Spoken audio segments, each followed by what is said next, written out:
రైతులతో కలిసి రాష్ట్ర వ్యాప్తంగా వైసీపీ ఈ నెల 13వ తేదీన కలెక్టర్ల కార్యాలయాల ముందు తలపెట్టిన నిరసన కార్యక్రమం యొక్క పోస్టర్లను ఎమ్మిగనూరు వైసీపీ ఇన్ఛార్జ్ బుట్టా రేణుక విడుదల చేశారు. కర్నూలు జిల్లా ఎమ్మిగనూరు పట్టణంలోని స్థానిక వైఎస్ఆర్సీపీ పార్టీ కార్యాలయంలో సమావేశంలో ఆమె పాల్గొన్నారు.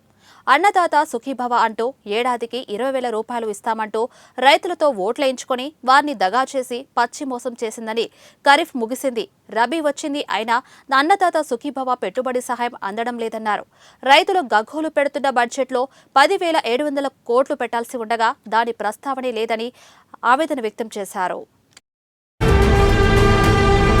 ప్రభుత్వం వచ్చి 6 నెలలు అయింది అంటే, పరిపాలనకి కొత్తగా ఉన్న వాళ్ళు వచ్చి 6 నెలలు అయింది అంటే మేము కూడా అర్థం చేసుకుంటాం. రాష్ట్రం విభజన అయిన తర్వాత 2014లో ప్రభుత్వాన్ని వాళ్ళే చేపట్టారు. వాళ్ళకి అప్పుడు ఆర్థిక పరిస్థితులు ఏంటి అని తెలుసు. ఆ తర్వాత మాకు అవకాశం వచ్చింది.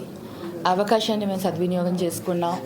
మేము దిగే నాటికి కూడా ఫండ్స్ ఎన్ని ఉన్నాయి అనేది మాకు తెలుసు. వాళ్ళు దిగి వెళ్ళిపోయేటప్పుడు అసలు ఖజానాలో ఫండ్స్ లేవు. మేము దిగి వెళ్ళిపోయేటప్పుడు 7,000 కోట్లు ఖజానాలో ఉన్నాయి. ఆ ఎక్స్పీరియన్స్ పార్టీ ఏదైతే మేము ఎక్స్పీరియన్స్ పీపుల్ అని చెప్పుకుంటారో, మాకు అనుభవం ఉంది అని చెప్పుకునే పార్టీ వచ్చింది కాబట్టి 6 నెలల సమయం సరైన సమయం అని అనుకుంటున్నాం. అకాల వర్షాల వల్ల రైతులు నష్టపోతున్నారు, పంటలు నాశపోతున్నాయి. అకాల వర్షాలకి ప్రభుత్వం కారణం ఎందుకు పెట్టారు మేడం? అంటే అకాల వర్షాలు చంద్రబాబు వల్లే వచ్చినాయంటారా?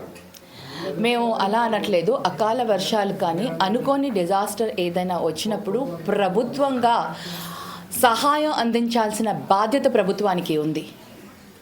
ఆ ప్రభుత్వం ఏదైతే సహాయం అందించాలో, ఏదైతే బాధ్యతను వాళ్ళు తీసుకోవాలో ఆ బాధ్యతను వాళ్ళు విస్మరించారని మేము చెప్తున్నాం. ఇక్కడ విద్యుత్ ఛార్జీలు పైన మేడం జగన్ ప్రభుత్వంలో 8 సార్లు విద్యుత్ ఛార్జీలు పెంచాడు. ఇప్పుడు రైతుల కోసం పోరాటం చేయడం ఎవరికి సమంజసం మేడం? మా ప్రభుత్వంలో విద్యుత్ ఛార్జీలు ఏవైతే పెరుగుతున్నప్పుడు వచ్చినా అప్పుడు ఆ ప్రభుత్వం